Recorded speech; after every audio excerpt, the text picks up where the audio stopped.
आज का जो हमारा टॉपिक रहने वाला है वह क्या रहेगा, राष्ट्रपति। तो देखो राष्ट्रपति, ठीक है। राष्ट्रपति का सबसे पहले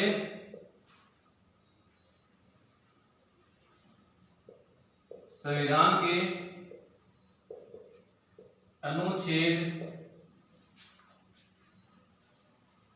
के अनुच्छेद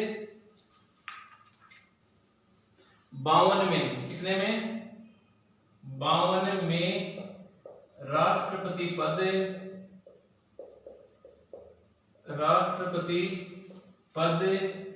की व्यवस्था की गई है, ठीक है। यानी कि भारत के संविधान के अनुच्छेद 52 में यह वर्णन है कि भारत में एक राष्ट्रपति होगा, ठीक है। भारत में एक राष्ट्रपति होगा अनुच्छेद 52 के अनुसार।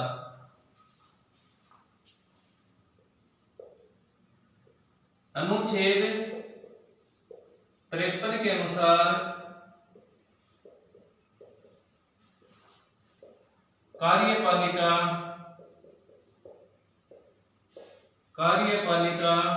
की समस्त शक्ति राष्ट्रपति में निहित होगी,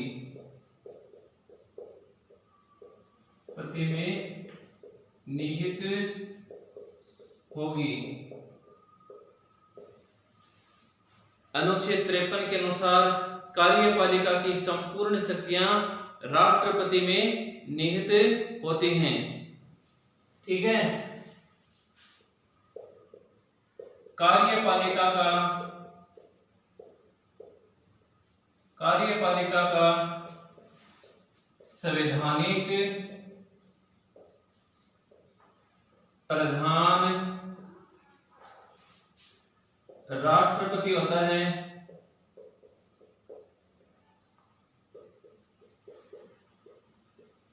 कार्यपालिका का संवैधानिक प्रधान कौन होता है, राष्ट्रपति होता है।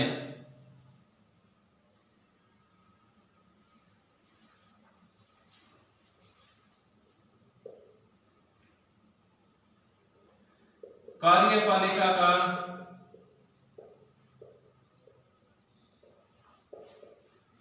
वास्तविक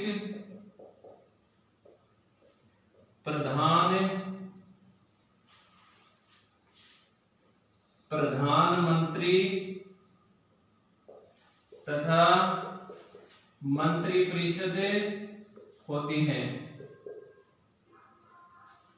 ठीक है। प्रधानमंत्री या मंत्रिपरिषद होती है। अनुच्छेद 53 के अनुसार कार्यपालिका की समस्त शक्तियां राष्ट्रपति में निहित होती हैं। राष्ट्रपति इन शक्तियों का प्रयोग स्वयं कर सकता है या फिर अपने अधीनस्थ पद अधिकारियों के माध्यम से इस शक्ति का प्रयोग कर सकता है।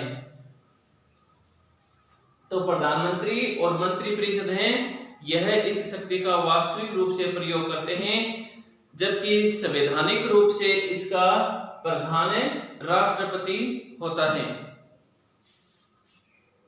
अब देखो राष्ट्रपति, ठीक है। भारत का प्रथम राष्ट्रपति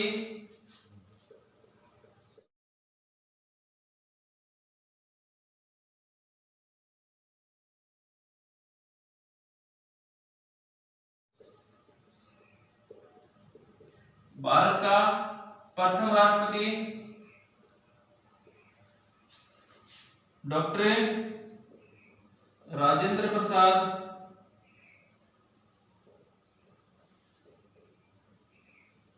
ठीक है।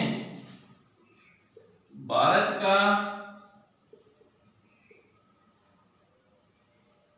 की प्रथम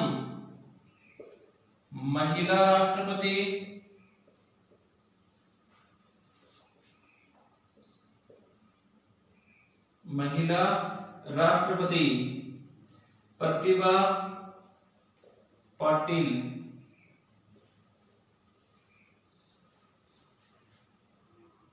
वर्तमान भारत का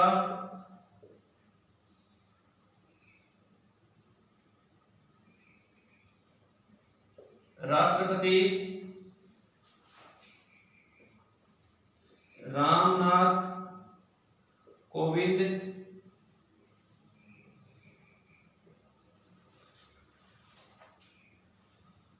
ठीक है। अब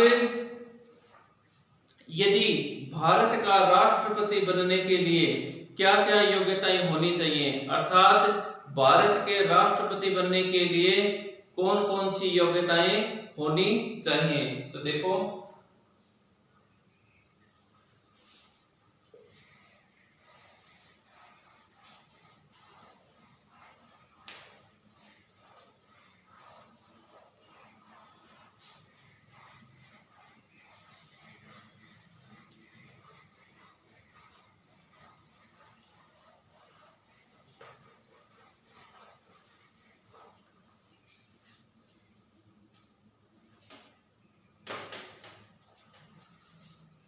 राष्ट्रपति पद की योग्यताएं।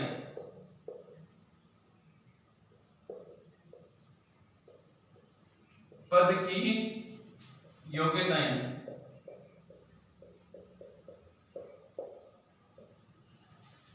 सबसे पहले भारत का नागरिक हो,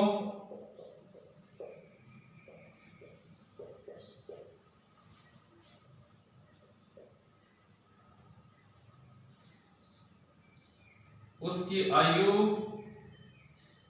35 वर्ष से अधिक हो,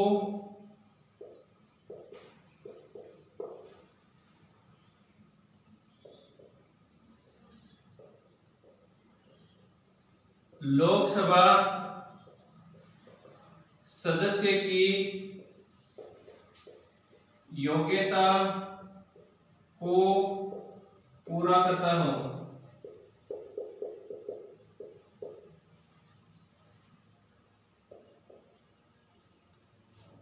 संसद तथा विधान मंडल का सदस्य नहीं हो,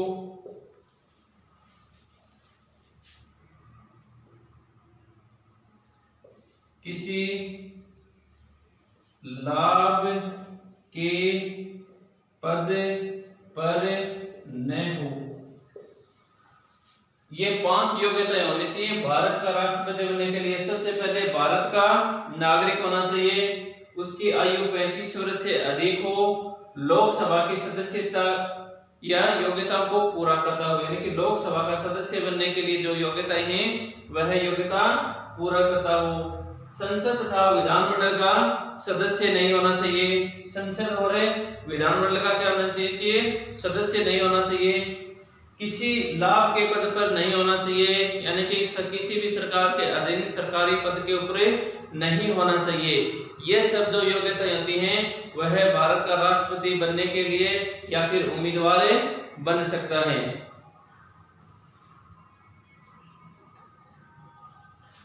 अब आते हैं कि राष्ट्रपति का निर्वाचन।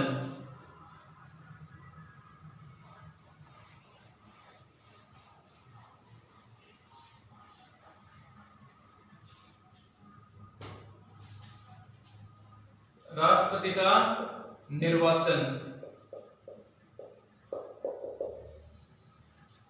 निर्वाचन में देखो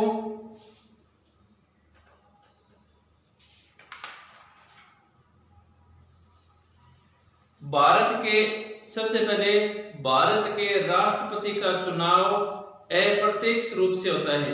ठीक है, भारत के राष्ट्रपति का चुनाव अप्रत्यक्ष रूप से होता है, अर्थात जनता द्वारा चुने हुए जो प्रतिनिधि होते हैं उनके माध्यम से ही राष्ट्रपति का चुनाव होता है। ठीक है, राष्ट्रपति का चुनाव एकल संक्रमणीय मत पद्धति के अनुसार होता है। ठीक है, राष्ट्रपति के चुनाव के लिए एक निर्वाचक मंडल का गठन होता है, एक निर्वाचक मंडल का गठन होता है। उस निर्वाचक मंडल में संसद के दोनों सदन राज्यों की विधान सभा के केवल निर्वाचित सदस्य, संसद के भी निर्वाचित सदस्य और विधानमंडल के भी निर्वाचित सदस्य, ठीक है। केंद्र प्रशासित प्रदेशों की विधानसभाओं के निर्वाचित सदस्य भी। अब केंद्र प्रशासित प्रदेशों में दिल्ली, पौंडीचेरी और जम्मू कश्मीर की जो विधानसभाएं हैं इनके सदस्य सम्मिलित होते हैं। 17वें संविधान संशोधन के अनुसार 17वां यानी कि 17वें संविधान संशोधन यानी कि जो 17वां संविधान संशोधन है 1992 के अनुसार केंद्र प्रशासित प्रदेशों की विधान सभाओं के सदस्यों को भाग लेने की अनुमति मिली, जिसमें पौंडीचेरी व दिल्ली 1992 से सम्मिलित हैं, जबकि जम्मू कश्मीर को वर्तमान में सम्मिलित किया गया है।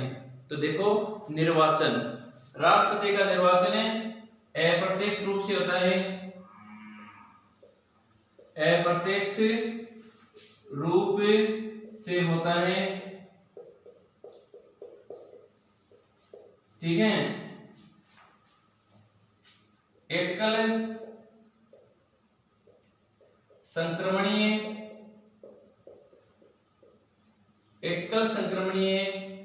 मत प्रणाली के अनुसार होता है, ठीक है। चुनाव की जो प्रक्रिया है वह एकल संक्रमणीय मत पद्धति के अनुसार होता है। अब सबसे पहले इसमें एक निर्वाचक मंडल का गठन होता है, निर्वाचक मंडल, ठीक है। अब निर्वाचक मंडल में कौन कौन सम्मिलित होते हैं, किस किस सदन के सदस्य सम्मिलित होते हैं? संसद के केवल निर्वाचित सदस्य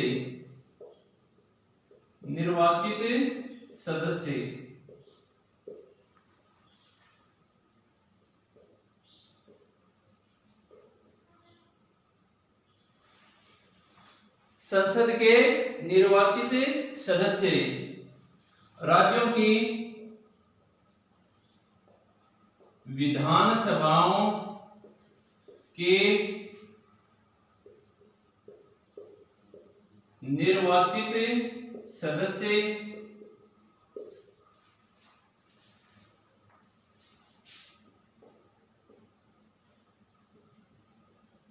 केंद्र प्रशासित प्रदेशों की विधान सभा के निर्वाचित सदस्य, केवल निर्वाचित सदस्य, मनमोनित सदस्य राष्ट्रपति के चुनाव में भाग नहीं लेते हैं। केवल मनमोनित निर्वाचित सदस्य ही राष्ट्रपति के चुनाव में भाग लेते हैं। जिनका चुनाव जनता प्रत्यक्ष रूप से करती है वही सदस्य राष्ट्रपति के चुनाव में भाग लेते हैं।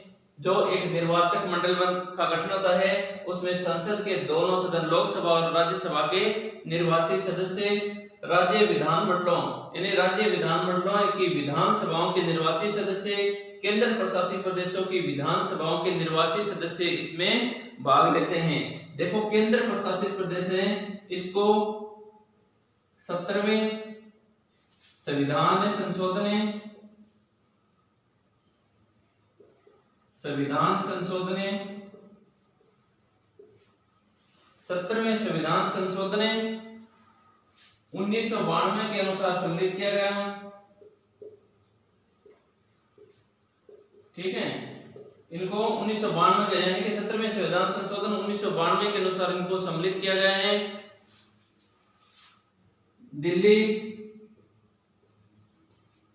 दिल्ली में विधानसभा की 70 सीटें हैं। पौंडीचेरी यहाँ पर विधानसभा की 30 सीटें हैं। और जम्मू कश्मीर।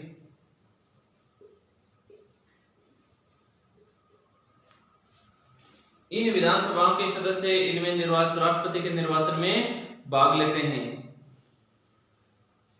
दूसरा था है एकल संक्रमणीय मत पद्धति।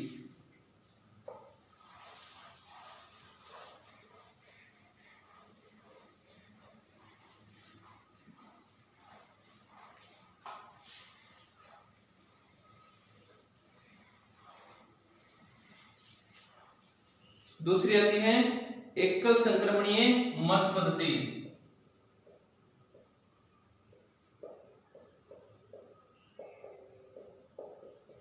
एकल संक्रमणीय मत पद्धति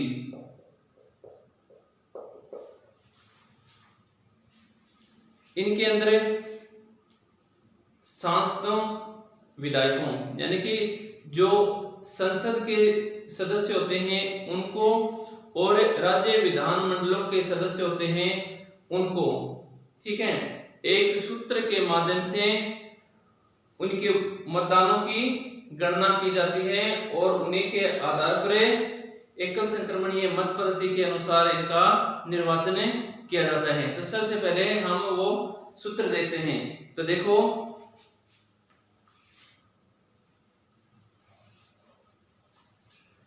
जो एकल संक्रमणीय मत पद्धति है इसमें उम्मीदवार को, ठीक है, इसमें उम्मीदवार को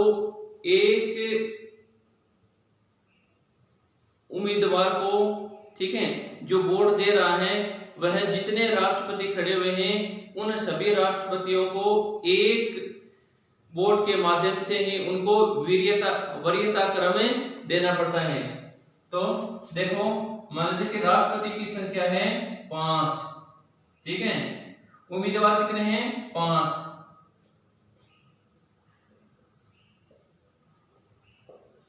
ये 5 राष्ट्रपति खड़े हुए हैं। अब जो सांसद या विधायक जो इनको वोट देता है, ठीक है, वह वोट इनको जिस आधार पर देता है कि इनको सबसे पहले वह इन 5 में से किसको राष्ट्रपति बनाना चाहता है, ठीक है। तो इनमें से यदि उम्मीदवार 1 नंबर पर सबसे पहले किसको बनाना चाहता है? 3 नंबर को, ठीक है। फिर यदि 3 नंबर उम्मीदवार नहीं बने तो किसको बनाना चाहता है? तो वो 1 नंबर को, तो ये 2 नंबर क्रम, यानी कि मेरा वोट सबसे पहले किसको जाएगा? 3 नंबर राष्ट्रपति को, ठीक है। उसके बाद 2 नंबर पर जिस क्रम पर राष्ट्रपति है उसको जाएगा। फिर मान लीजिए कि 3 नंबर क्रम ये है और 4 नंबर ये और 5 नंबर ये। तो इस प्रकार से राष्ट्रपति के चुनाव में उम्मीदवार हैं, जितने भी उम्मीदवार हैं वह सभी उम्मीदवार इस प्रकार से अपनी वरीयता क्रम देते हैं कि 1 नंबर पर राष्ट्रपति, 2 नंबर पर राष्ट्रपति, 3 नंबर पर, 4 नंबर पर और 5 नंबर पर। तो इस प्रकार से वह राष्ट्रपति के उम्मीदवारों को चुनते हैं, ठीक है। अब एकल संक्रमण के माध्यम से 1 नंबर, ठीक है, यदि इसमें सफल इनकी गणना होती है, इसमें यदि उम्मीदवार जो जिसको सबसे कम वोट प्राप्त होते हैं वह इससे बाहर हो जाता है।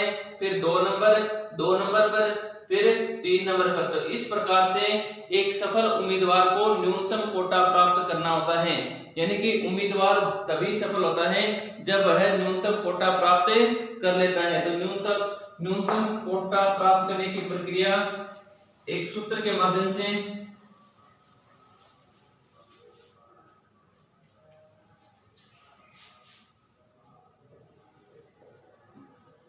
न्यूनतम कोटा दिए गए वैध मतों की संख्या, ठीक है, दिए गए वैध मतों की संख्या, बाद में निर्वाचित होने वाले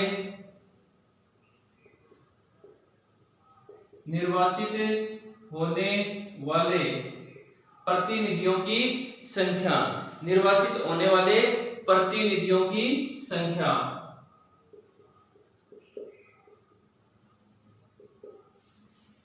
और प्रतिनिधियों की संख्या प्लस 1 और प्लस 1, इस सूत्र के माध्यम से न्यूनतम कोटा प्राप्त किया जाता है। जो न्यूनतम कोटा प्राप्त कर लेता है वह उम्मीदवार सफल होता है। ठीक है, अब राष्ट्रपति का आता है कार्यकाल।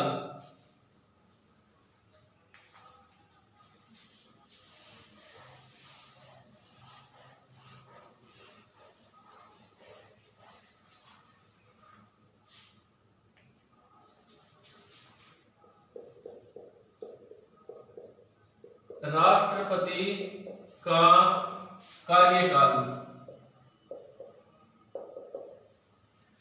राष्ट्रपति का कार्यकाल पद ग्रहण करने के बाद 5 वर्ष तक होता है, यानी कि पद ग्रहण करने के बाद 5 वर्ष तक होता है। ठीक है, पद ग्रहण करने के बाद 5 वर्ष तक इसका कार्यकाल होता है। यदि राष्ट्रपति जब तक नए राष्ट्रपति का निर्वाचन नहीं होता है तब तक यह अपने पद पर बना रहता है। ठीक है, जब तक नए राष्ट्रपति का निर्वाचन नहीं होता है तब तक ये अपने पद पर बना रहता है, तब तक अपने पद पर क्या होता है, बना रहता है। इसके बाद यदि राष्ट्रपति संविधान का उल्लंघन करता है, यदि संविधान का उल्लंघन करने पर राष्ट्रपति को महाभियोग के माध्यम से हटाया जा सकता है। तो सबसे पहले राष्ट्रपति का कार्यकाल, तो कार्यकाल है 5 वर्ष पद ग्रहण करने के बाद,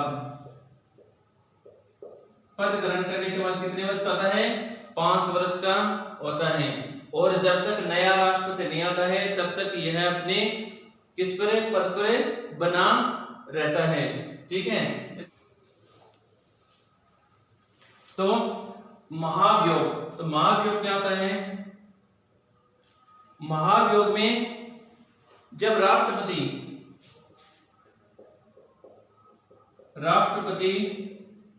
संविधान का उल्लंघन करता है,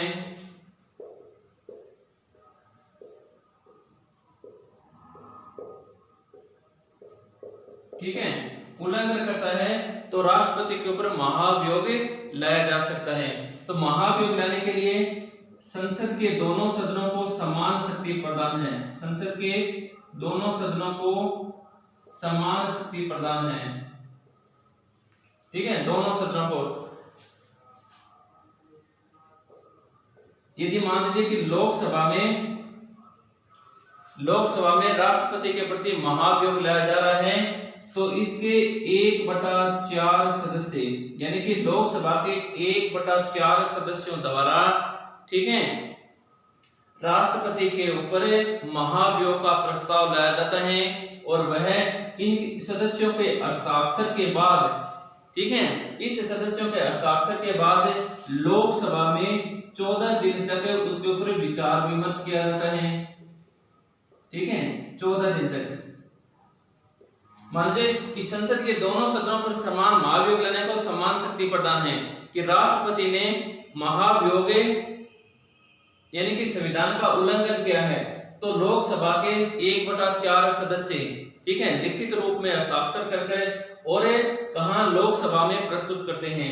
अब लोकसभा में 14 दिन तक विचार विमर्श करने के बाद 2/3 तिहाई सदस्य, ठीक है, 2/3 तिहाई सदस्य, ठीक है, बहुमत पारित कर दें। ठीक है, बहुमत पारित होने के बाद, ठीक है, यह प्रस्ताव कहां जाता है, यह प्रस्ताव राज्यसभा के पास भेजा जाता है।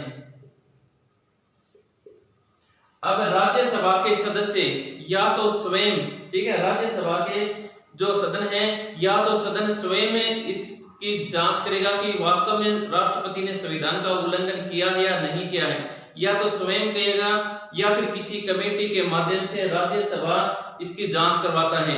जब जांच पूर्ण हो जाती है, ठीक है, जब जांच पूर्ण हो जाती है और सिद्ध हो जाता है कि राष्ट्रपति ने संविधान का उल्लंघन किया है, तो राष्ट्रपति जब संविधान का उल्लंघन किया है, राज्यसभा में इस बात के ऊपर 2/3 तिहाई सदस्यों के साथ बहुमत पारित हो जाता है ठीक है, राज्यसभा में बहुमत पारित होने के बाद, ठीक है, जिस दिन यह बहुमत पारित होता है उसी समय से राष्ट्रपति का पद खाली समझा जाता है, रिक्त समझा जाता है, राष्ट्रपति उसी समय से हट जाता है। तो ये महाभियोग की प्रक्रिया है, यानी कि राष्ट्रपति संविधान का उल्लंघन करता है तो संसद के लोकसभा या राज्यसभा किसी भी सदन द्वारा यह महाभियोग लाया जा सकता है। महाभियोग लाने के लिए उस सदस्य के 1/4 सदस्यों द्वारा हस्ताक्षर सहित उस विचार को लोकसभा में या उस सदन में प्रस्तुत किया जाता है।